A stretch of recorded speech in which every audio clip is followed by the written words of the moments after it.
এই গ্রামে থাকলে আমাদের কথা শুনে চলতে হবে, নাহলে গ্রাম থেকে বাড়ি যেতে হবে, বার হয়ে। একজন মানুষ সে তার স্বাধীনভাবে কাজ করবে, সেই অধিকারটা তাদের আর নেই। অতএব এটা খুব দুর্ভাগ্যজনক, এটা অত্যন্ত লজ্জার এবং ঘৃণার।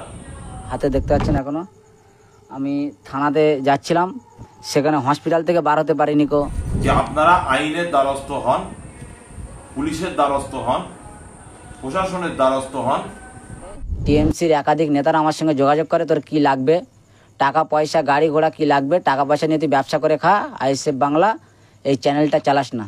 আইএসএফ এর প্রতিটা কর্মী, সমর্থক, নেতা, লিডার এদেরকে অর্থ দিয়ে কিনতে চায়, টাকা দিয়ে কিনতে চায়, এই নীতিকে এরা নিয়েছে।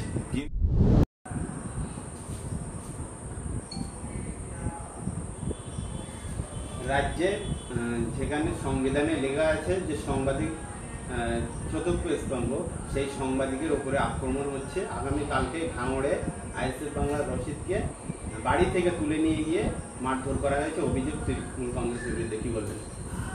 এটা অত্যন্ত লজ্জার এবং ঘৃণার। পশ্চিমবাংলায় নয়, তাম ভারতবর্ষ জুড়ে বাবা সাহেব আম্বেদকরের দেওয়া যে সংবিধান, সেই সংবিধানে যারা সাংবাদিকতা করে তাদেরকে বলা হচ্ছে যে সংবিধানের চতুর্থ স্তম্ভ, ভারতীয় যে নীতি, যে আইন, সেই আইনের চতুর্থ স্তম্ভ বলা হচ্ছে। কিন্তু এই চতুর্থ স্তম্ভ বলার পরেও এই ভারতবর্ষে, বিশেষ করে পশ্চিমবাংলায় তৃণমূলদের উপরে তৃণমূলরা যেভাবে সাংবাদিকদের উপরে অত্যাচার নামিয়ে নিয়ে এসেছে, আগামী দিন এটা ভাবতে খুব লজ্জা লাগছে। একজন মানুষ সে তার স্বাধীনভাবে কাজ করবে, সেই অধিকারটা তাদের আর নেই। অতএব এটা খুব দুর্ভাগ্যজনক। কারণ সাংবাদিক ন্যায় কথা বলছে, সত্য কথা বলছে, মানুষের ভুল তুলে ধরছে, আর যাদের ভুল ধরছে তাদের কাছে এই সাংবাদিকরা খারাপ হয়ে যাচ্ছে। সেজন্যই আজকের দিনে তাদের উপরে অত্যাচার নেমে আসছে। তাহলে কি বলবেন, তৃণমূল কংগ্রেসের বিরুদ্ধে যারাই খবর করবে তাদের উপরে আক্রমণ হবে? এটা তারা চেষ্টা চালাচ্ছে, কিন্তু পারবে। ন্যায় সত্যর পথে সংবিধানকে মান্যতা দিয়ে সারা পশ্চিমবাংলায় হাজার হাজার সাংবাদিকতার কাজ করেন, সাংবাদিক আছেন। প্রতিটা সাংবাদিক বন্ধুদের বলবো যে আপনারা আইনের দ্বারস্থ হন, পুলিশের দ্বারস্থ হন, প্রশাসনের দ্বারস্থ হন, যাতে আগামী দিন আপনাদের উপরে এই ধরনের মানুষগুলো যাতে আগামী দিন আর কোনো রকম কোনো খারাপ কাজ এবং কোনো সমস্যায় না ফেলতে পারে, তার জন্য আইনি ব্যবস্থা আপনারা নিন। ভাঙড়ে 7টা থানা এখন আপাতত আছে, 9টা থানা হওয়ার কথা। তারপরেও কলকাতা পুলিশ আসার পরও একের পর এক সাংবাদিকদের এইভাবে আক্রমণ হচ্ছে। তাহলে কি পুলিশ মন্ত্রী মমতা ব্যানার্জি পুলিশের ব্যর্থতা? পুলিশের ব্যর্থতা তো আছেই, কেন সারা রাজ্যে, শুধু ভাঙড় বলে নয়।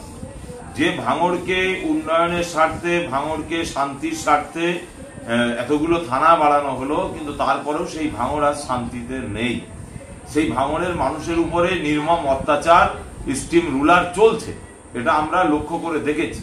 ভাঙড়ের বিধায়ক পীরজাদা নওশাদ সিদ্দিকী সাহেব, তিনি ভাঙড়টাকে সুন্দর করে সাজাতে চাইছেন, কিন্তু তৃণমূলের কিছু কুখ্যাত সন্ত্রাসবাদ সেখানে আছে। সেই কুখ্যাত সন্ত্রাসবাদীরাই তারা এই ধরনের কার্যকলাপগুলো করছেন, এবং এক শ্রেণীর পুলিশ তাদের মদত দিচ্ছেন। এটা অত্যন্ত লজ্জার। আগামী দিন এই পুলিশগুলোরও ট্রেডমার্ক করে, চিহ্নিতকরণ করে, আগামী দিন এদের নামেও আইনের দ্বারস্থ হয়ে সুপ্রিম কোর্ট, হাইকোর্টে মামলা করা উচিত, এটা আমার মনে হয়। এমনকি সেই সাংবাদিককে বলা হচ্ছে যে ওই খবর করা ছেড়ে দে, টাকা পয়সা দিচ্ছি, টাকা পয়সা নিয়ে ব্যবসা বাণিজ্য করে। এদের কাজই তো এটাই। আইএসএফ এর প্রতিটা কর্মী, সমর্থক, নেতা, লিডার এদেরকে অর্থ দিয়ে কিনতে চায়, টাকা দিয়ে কিনতে চায়, এই নীতিকে এরা নিয়েছে। কিন্তু আইএসএফ যে নীতিতে চলছে, এদের কাছে টাকা, অর্থ, ধন দৌলত কোনো কিছুই পরোয়া করে না।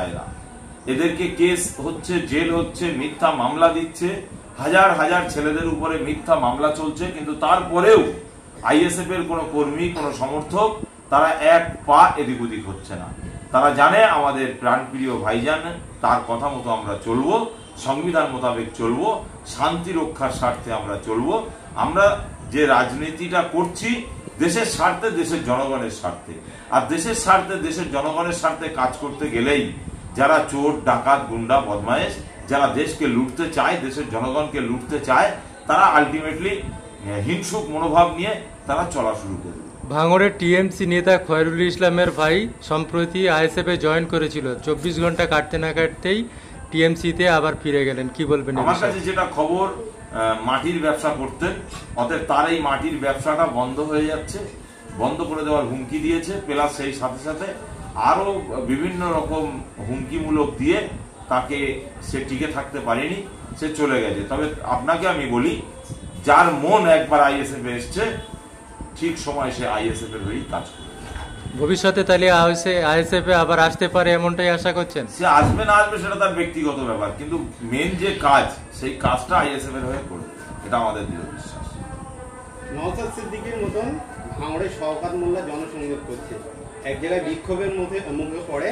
সেখানকার মহিলাদের অভিযোগ যে রাস্তা খারাপের জন্য আমাদের এখানকার আর কি মেয়েদের বিয়ে হচ্ছে না। সেখানে শওকত মোল্লা বলে যে হবে কিভাবে, যেখানে সরকার চলছে তৃণমূল কংগ্রেসের, সেখানে আপনাদের এখানকার বিধায়ক আইএসএফ এর কিভাবে কাজ হবে? শওকত মোল্লার পার্টিকুলার নাম যখন ধরে আপনি বলছেন, এর বিষয়ে কথা না বলাই ভালো, কারণ ও তো একজন ক্রিমিনাল, আর ক্রিমিনালদের যেটা অ্যাক্টিভিটিস হয় সেটাই হবে।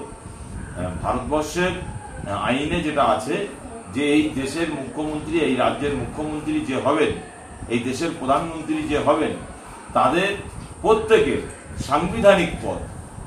অতএব একজন মুখ্যমন্ত্রী হবে, সে বলবে আমি তৃণমূলের; একজন প্রধানমন্ত্রী হবে, সে বলবে আমি বিজেপির; একজন প্রধান হবে, সে বলবে আমি তৃণমূলের।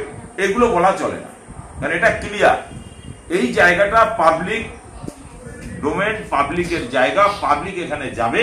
সে তৃণমূল যাবে, আইএসএফ যাবে, সিপিএম যাবে, কংগ্রেস যাবে, প্রত্যেকের জন্য মেম্বার, প্রত্যেকের জন্য প্রধান, প্রত্যেকের জন্য এমএলএ, প্রত্যেকের জন্য এমপি। এটা নওশাদ সিদ্দিকী দেখিয়েছেন, এটা ছাড়া কিছু আইএসএফ এর নেতা, লিডার তারাই দেখাচ্ছেন। এর বাইরে কারুর দেখানোর হিম্মত নেই, কারুর ক্ষমতা নেই। পশ্চিমবাংলায় একাধিক কলেজে যারা টিএমসি ইউনিয়ন করে, সেই ছেলেপিলেদের কাজ দেওয়া হচ্ছে, তাদেরকে পদে দেওয়া হচ্ছে, কি বলবেন? এটা তো বরাবর চলছে। যারা তৃণমূল করে তারাও দেখেন, এর পিছনেও হয়তো কিছু টাকা পয়সার খেলা আছে। কেন, আমরা যেটা লক্ষ্য করে দেখেছি, কিছু তৃণমূলের সাপোর্টার তাদের কাছ থেকে লক্ষ লক্ষ টাকা নিয়ে তারপর এদেরকে চাকরি দিয়েছিল। কিন্তু আবার এই তৃণমূলের এই ধরনের কালচার চলছে। এখানে তো এসএসসি নেই, এমএসসি নেই, পিএসসি নেই, কোনো কর্মসংস্থান নেই, শিল্প নেই, কিন্তু মমতা ব্যানার্জি যিনি ভাইপো, তিনি দিনের পর দিন কোটিপতি হচ্ছেন। যারা রাজনীতি করছেন, তৃণমূল রাজনীতিটা দলটা যারা করছেন, তারা কোটিপতি হচ্ছেন, তাদের জমি জায়গা হচ্ছে, তাদের বিল্ডিং হচ্ছে, তাদের বালাখানা হচ্ছে, কিন্তু তার ভাইপোদের হচ্ছে, কিন্তু আদার্স পাবলিকের কোনো কাজ নেই।